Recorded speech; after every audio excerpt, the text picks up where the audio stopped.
Welcome to part 27 of the 2023 NFL Draft in Review. Today we're going to be taking a look at the New Orleans Saints draft class, and I would say that the Saints are, in essence, doing pretty much the same thing the Panthers are doing. They know they're close, so they're trying to patch some of the kind of less immediate holes, which does mean they're actually kind of a step behind the Panthers in that regard. The Panthers were patching some more major holes, or at least trying to.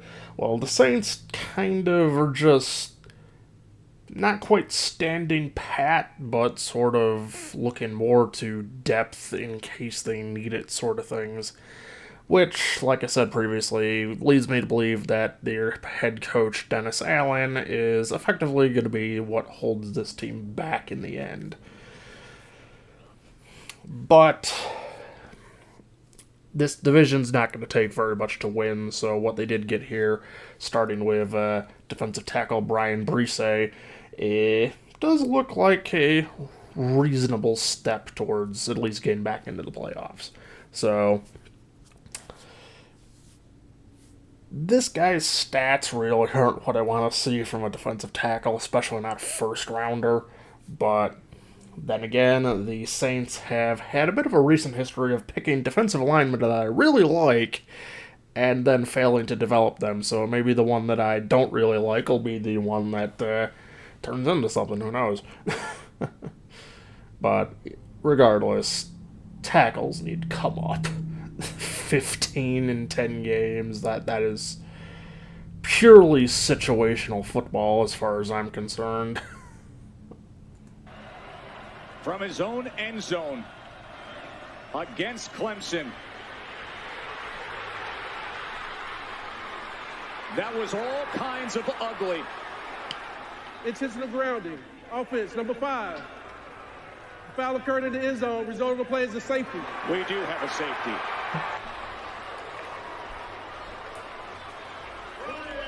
Played the NFL. And his uncle is Dre Bly, one of the great players in North Carolina history, now on their coaching staff.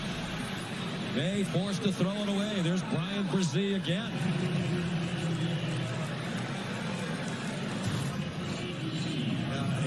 He's cranking it up here a little bit. They were fresh, but not fine-tuned at all coming in. Big pressure blitz, and they sack Fields on third down. That time, Venables brought the house, and it was Bryan Bresee there to knock down the quarterback, fourth down. Well, he's lined up over the right tackle and twists all the way around. Once again by Jeff Sims. E.J. Jenkins transfer from South Carolina. Sims taken off here. Bryan Bresee slings him to the ground for a sack. And a loss of 2 on the play. Bresee missed most of last year with the knee injury and then hurt his shoulder and missed the spring. Watch the hands here, okay? Little shake here. He's going to start inside. Little shake, gets the hands off the rip. Brent Venables is doing. Okay, so that last play did suggest that, as I expected from 4 games last year, there was some injury problems with this player. And just judging for that, we're basically getting a lot of the overall production in terms of those plays. We're just basically seeing all he really did. And I can't say I'm impressed by this. This is... Obviously, you are not in a division that has much in the way of a strong running game, at least, unless Bijan Robinson turns out to be phenomenal. But you've got to have more on that interior line, I think, than what the Saints do. I would still say that is a bit of a defensive weak spot, that there's not a lot of experience here. There's not really a lot of guys that are putting up, considerable numbers. So I kind of regard Bresee as what I initially expected. Maybe a situational player, but I'm not 100% certain I would call him an immediate starter. So that moves us along to the second selection, defensive end Isaiah Foskey. This is another spot that kind of goes the other way from defensive tackle. Defensive end, the Saints maybe aren't solid. This is your reminder. On the opposite end of the field from Cameron Jordan, but this is definitely going to be another player I think that's going to come down to how well he does. But if he can do this in the NFL, 20 and a half sacks over 2 years, another good chunk of tackles for loss there, involved beyond that part of the game, then this could be a starter level pick pretty early on. So we'll come over here to see how Foskey does. They have been the better team here today. In trouble. Foskey has a fumble. Rolls around the end. I'm not even sure if that was a tackle. I think that might have been a tight end beat. White taken down at the 37-yard line. Desperate for a turnover. If it's confirmed, the Irish tackle. Their first today. Recovered by Notre Dame. Watch Isaiah Foskey here on the right side.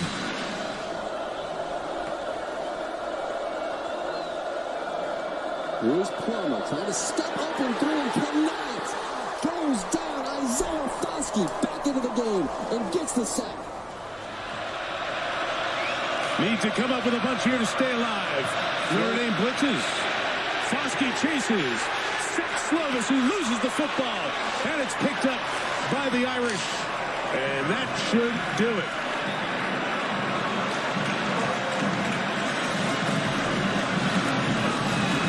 Tariq Bracy falls on it, and Notre Dame will take over.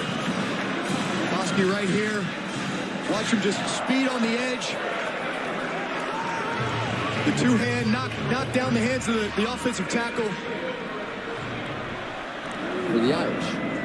And pressure gets there, and it is Isaiah Foskey getting a sack. Justin Tuck's record is in trouble. Here comes Isaiah Foskey. The future is threatened by enemies often unpredictable.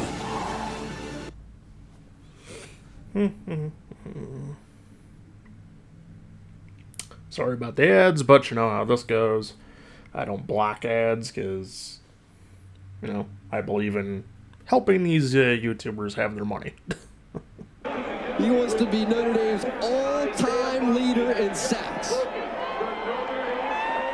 And he got it.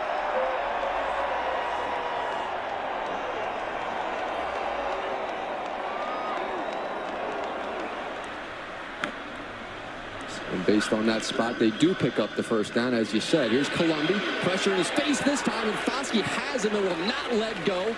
Foskey drags him down. The star of that Notre Dame defense shows up big there.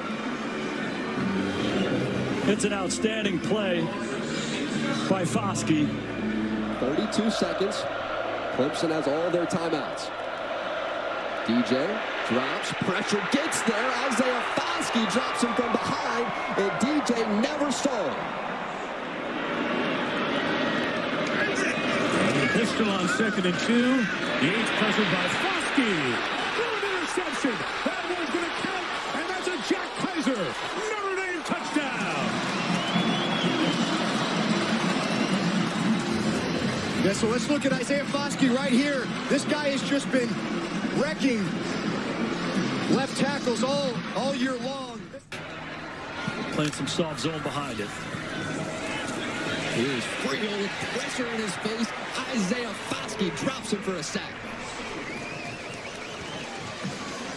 About this first half for Isaiah Foskey. Talk about showing up. This is Foskey.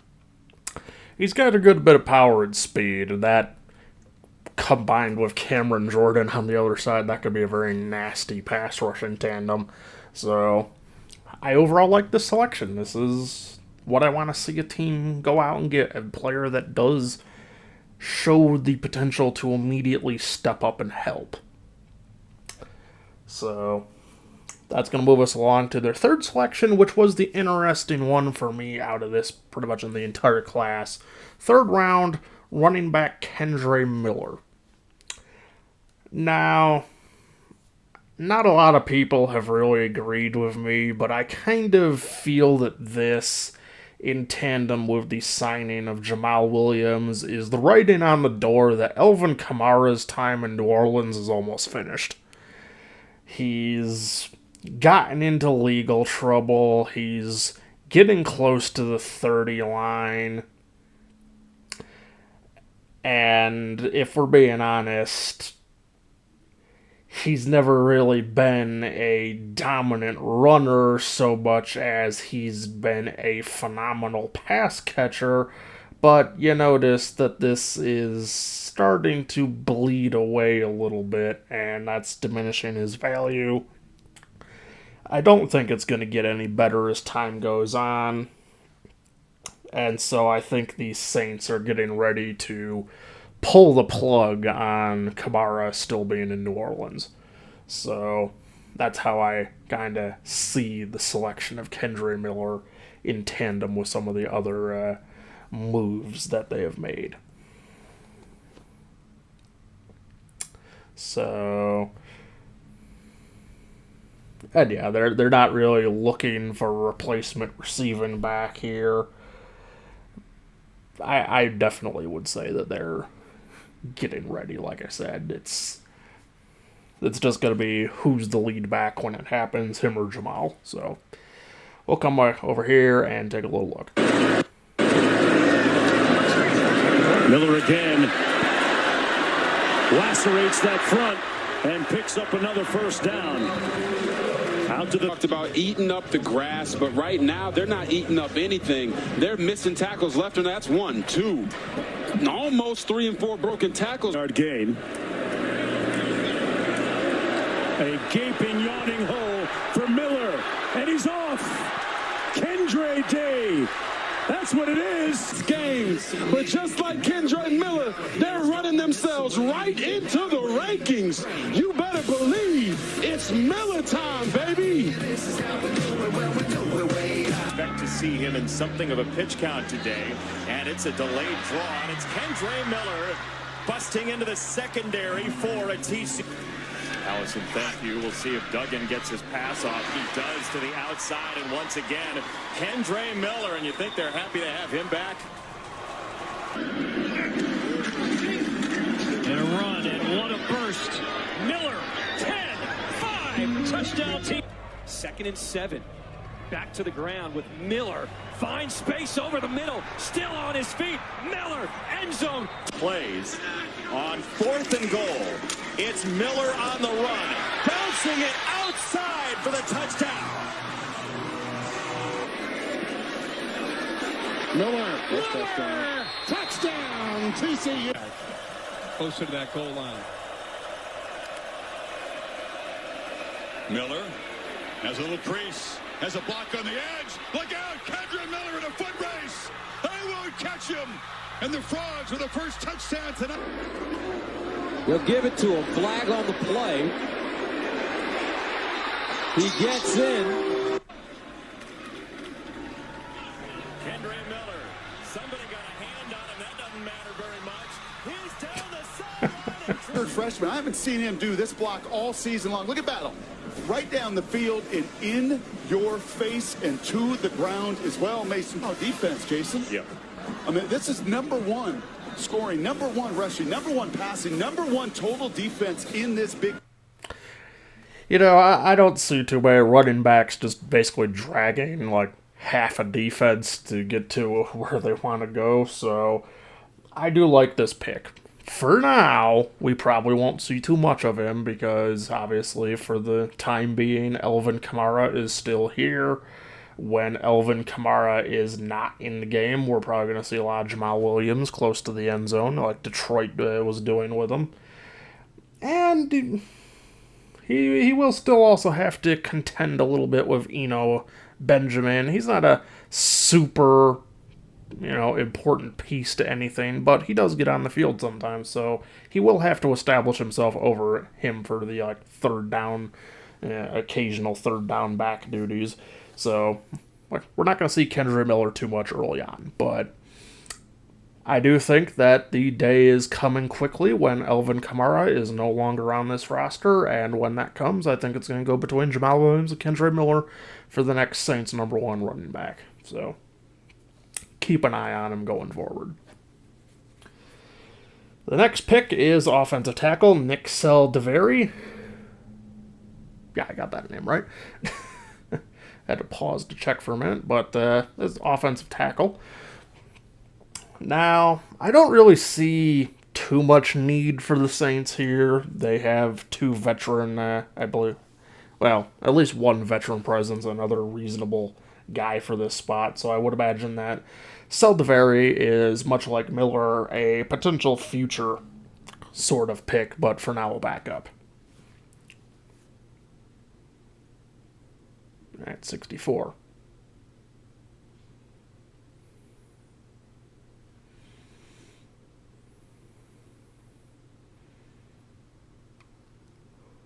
That would maybe have been a holding call in the NFL.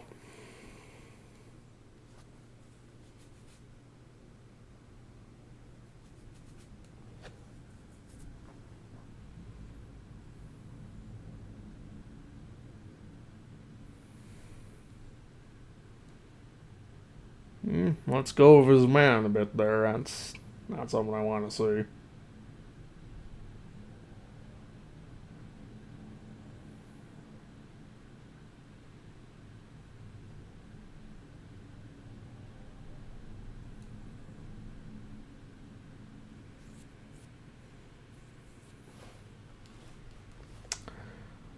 Alright, so what I'm kind of seeing here is, like I said, this is definitely a player that's not going to start immediately. But what I like here is he does react well enough to get his block. He's got enough power to shift guys out of the way of the play. He doesn't really seem to stop anyone dead, I noticed in there, so that's a bit of an issue. And I would criticize the placement of his hands and disengagement from his man a few times. You know, hand placement is obviously important for offensive linemen. If you're grabbing the wrong spot, that is a penalty.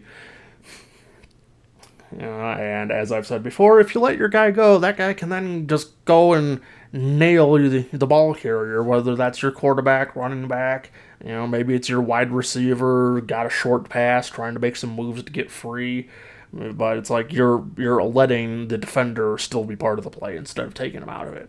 So, yeah, this is a player that needs coaching, but has a bit of promise if he does get that coaching. So, file him away for later, but don't forget about him.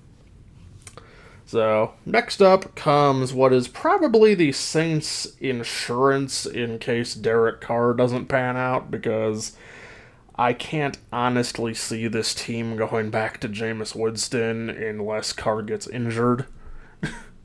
If Carr is outright just cooked and trashed, then yeah, Winston would probably come in this year. But going down the road, if that starts to happen naturally due to age, I think Hayner's probably going to be the next one up. So quarterback Jack Hayner from Fresno State.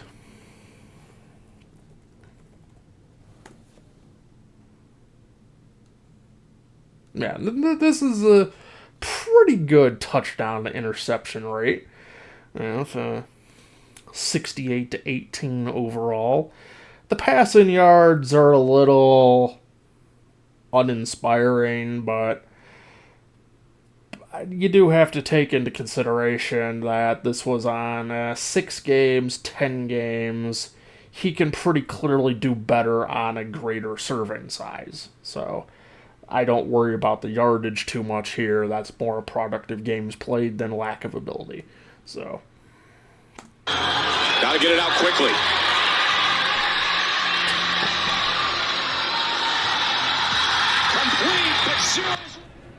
Over the middle, open in the end zone. Touchdown, Jalen Cropper. 17 yards, and the Bulldogs are right back in it. Hayner fakes, keeps. There. Got decent mobility. Corner shot. Touchdown. Ty Jones. 117 on the field to start this day. Hayner's throw. On the money. Rivers. That's the record. Hayner fakes the throw. He has plenty of room to run and is close quickly, but he gets into the end zone. Touchdown, Fresno State.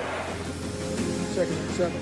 Hayner fires it, end zone, touchdown. Josh Kelly again.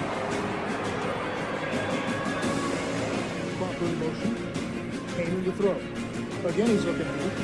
Again, he has a man out there. Caught. We call touchdown. Good job to hit his receiver in stride there. Good pass. Probably a crossing route. Stop route to the end zone. It is caught. Good job to rifle that in there. That probably should have been picked off. Haener belted again, but delivers a money throw to put Fresno State in front. Speaks on the outside right. Haener to the end zone. Touchdown, Fresno State. Jalen Cropper. And Jake Haener is the natural. Utterly incredulous scene at the Rose Bowl. This team is warped. End of the half, end of the game, 2-minute stuff. Another opportunity here, and a touchdown. Eric Brooks. Haener spots him. 18.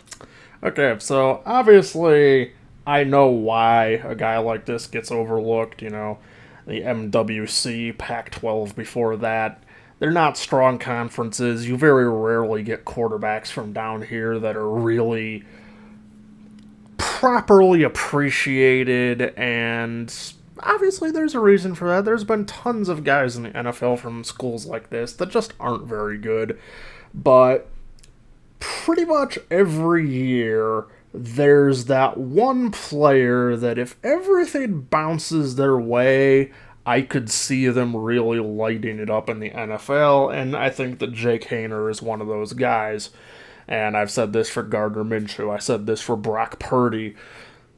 I've been wrong. I've said it for guys like Luke Falk, you know, guys like that just flamed out immediately. But I think a few of them had their chance too, and the team screwed them over.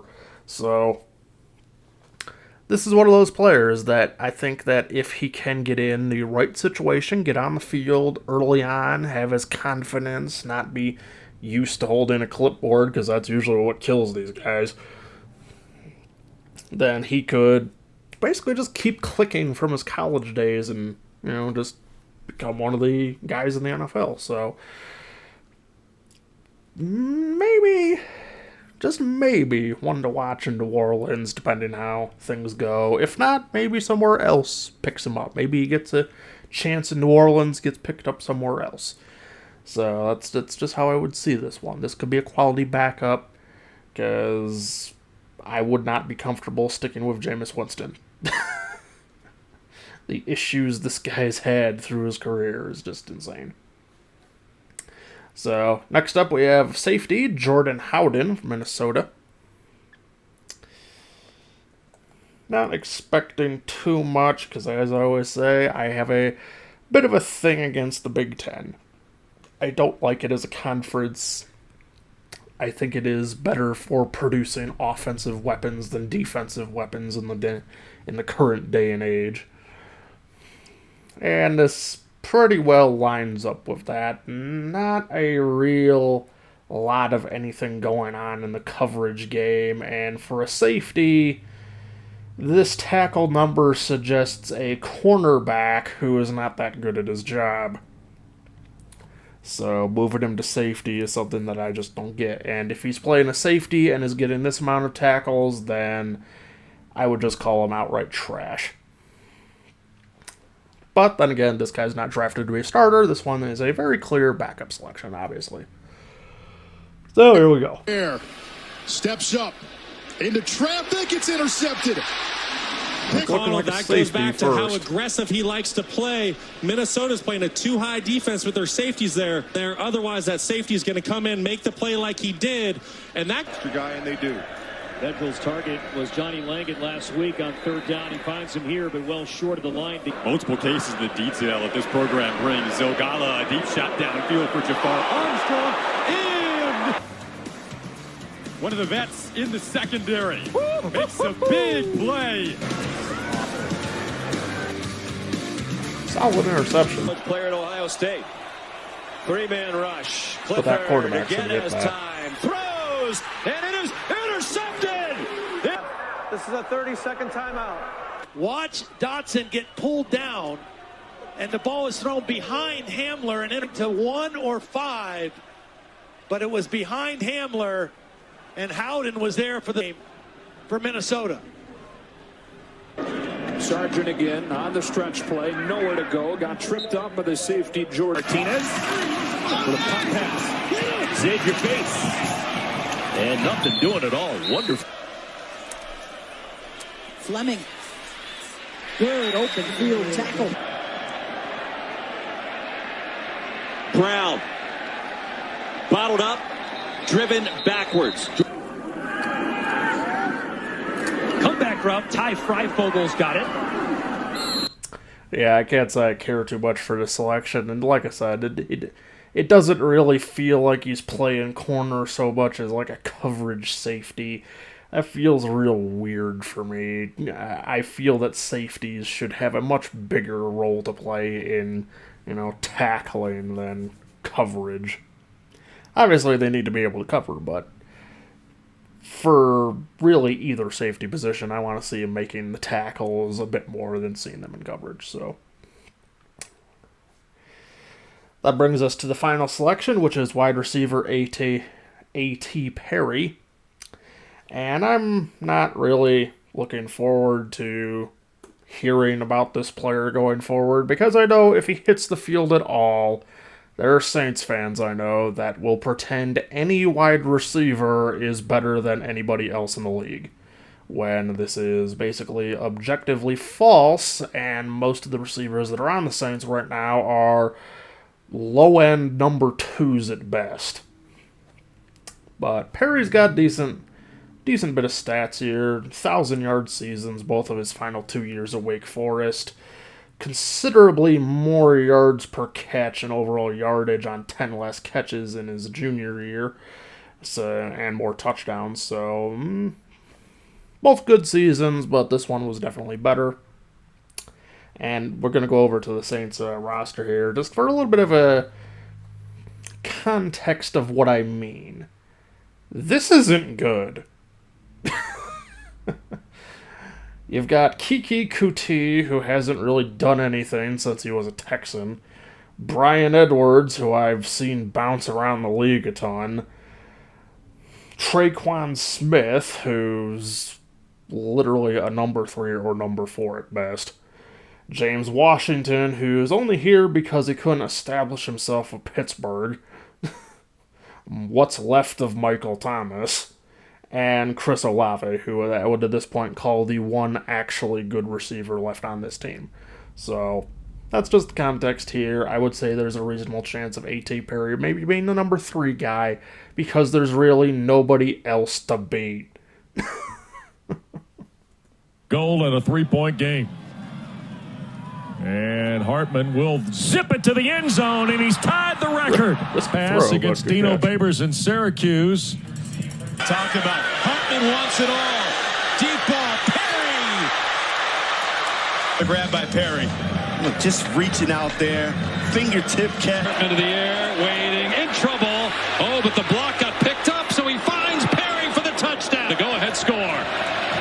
Well, man, Sam Hartman, as you mentioned, buying himself some time, goes up and grabs that football. First team All-ACC last year. Hartman, as somehow Perry got free.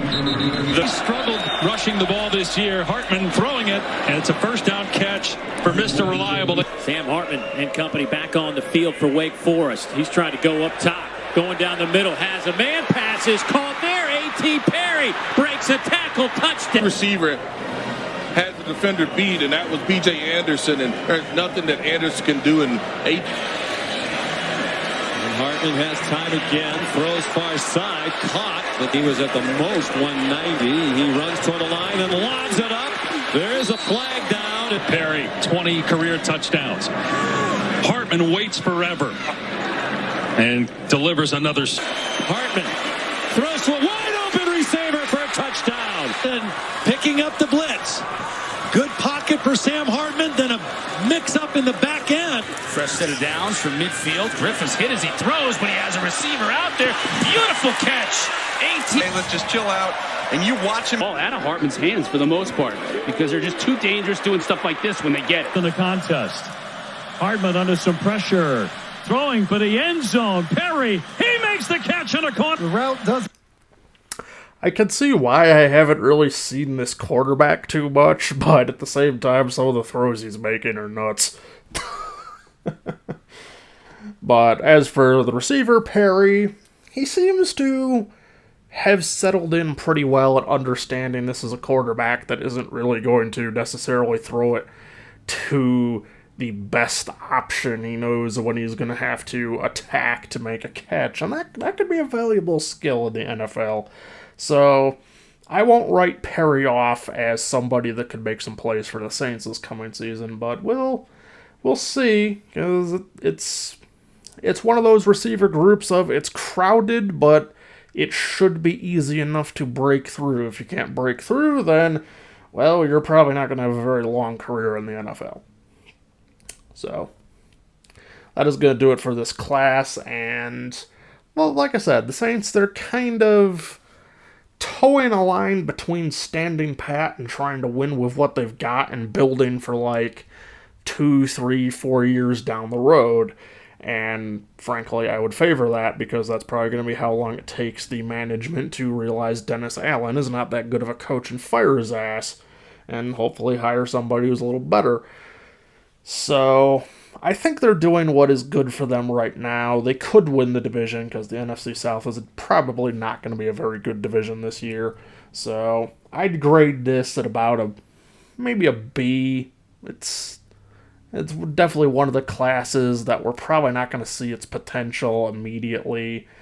It's, I think, definitely going to take a couple of years for some of these guys to develop into something the Saints can actually use. Maybe a couple of these players end up on other teams where they can be used.